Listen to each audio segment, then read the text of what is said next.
यह जमात उलमा हिंद कोलकाता सेक्रेटरी सुल्लुर रहमान उर्फ मोहम्मद आरिफ साहब का मगरबी बंगाल के सरजमीन में होने वाले जमात उलमा हिंद के 2 रोज़ा इजलास के सिलसिले में प्रेस से इंटरव्यू। न्यूज़ में आपका खैर मकदम। मैं हूँ परवेज़ आलम। हम इस वक्त बात करेंगे जमात उलमा कलकत्ता के सेक्रेटरी जनाब जुल्लुर रहमान आरिफ साहब से कि 66 साल बाद जो कलकत्ता में यानी मगरबी बंगाल में जो प्रोग्राम का इनकाद किया गया है उस पर रोशनी डालेंगे और जानने की कोशिश करेंगे प्रोग्राम का टाइम, वक्त और कहाँ से लोग, किस तरह से लोग जुड़ रहे हैं। आइए बात करते हैं जुल्लुर रहमान आरिफ साहब। ये सबसे पहले तो मैं मौलाना सिद्दीकुल्लाह चौधरी साहब को मुबारकबाद पेश करूंगा कि उन्होंने जमीयत उलमा हिंद की मजलिस आमला को यहाँ कराने के लिए अपनी कोशिशों में वो कामयाब हो गए। इसके लिए मौलाना सिद्दीकुल्लाह चौधरी साहब को भी मुबारकबाद पेश कर रहा हूँ और हमारे कौमी सदर जो हैं हज़रत मौलाना सैयद महमूद असद मदनी दामद बरकातहू, जिन्होंने हमारी दावत को कबूल किया, उनके भी हम लोग एहसानमंद हैं और उनका भी शुक्रिया अदा करते हैं। इसका सबसे बड़ा जो मकसद है कि हमारे जो पिछले मजलिस आमला में जो रेगुलेशन पास होते हैं उनका जायज़ा लिया जाता है कि अब तक क्या क्या काम हुआ और क्या क्या बाकी है। मज़ीद अब जो मौजूदा सूरत हाल है मुल्क की, उस पर हमें क्या करना है, नहीं करना है। पूरे हिंदुस्तान से हर सूबे से हमारे नुमाइंदा यहाँ मौजूद हैं और शहर कलकत्ते में भी आ चुके हैं। तो उन लोगों आज ये फैसला लेंगे कि आगे हमें किस ढंग से आगे जमात को लेके चलना है या मुसलमानों के लिए, हमें मिल्लत के लिए क्या काम को करना है जो मिल्लत के फ़ायदेमंद का काम हो।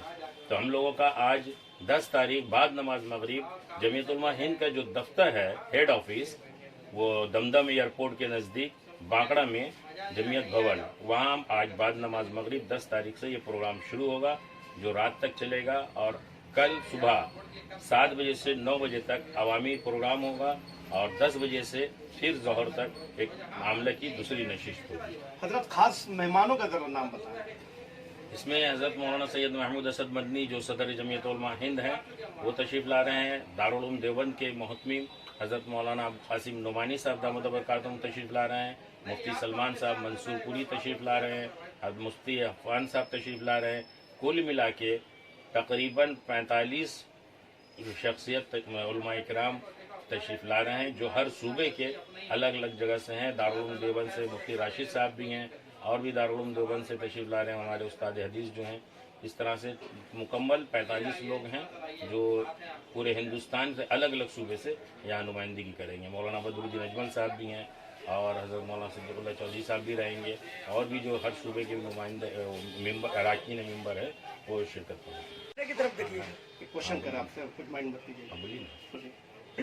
ये कोलकाता में कोलकाता कॉर्पोरेशन इलेक्शन चल रही है, इसी दौरान इस प्रोग्राम को भी लिया गया है। चूँकि मौलाना सिद्दीकुल्लाह चौधरी साहब चूँकि स्टेट गवर्नमेंट के कैबिनेट मिनिस्टर भी हैं, तो एक तरह से लोगों में एक इस तरह का बातें उठ रही है कि इस इलेक्शन पीरियड में ही ये प्रोग्राम, तो आप जरा इसको क्लियर करें प्लीज। ये जो इलेक्शन से जमीयत उलमा हिंद का कोई ताल्लुक नहीं है और ये कौंसल इलेक्शन बहुत मामूली चीज़ है। नहीं, ये इलेक्शन के पीरियड में ही इस प्रोग्राम को लेना, इसका वजह मतलब मैं आपको ये बता दूं, ये हम लोगों ने 3-4 साल से कोशिश कर रहे हैं।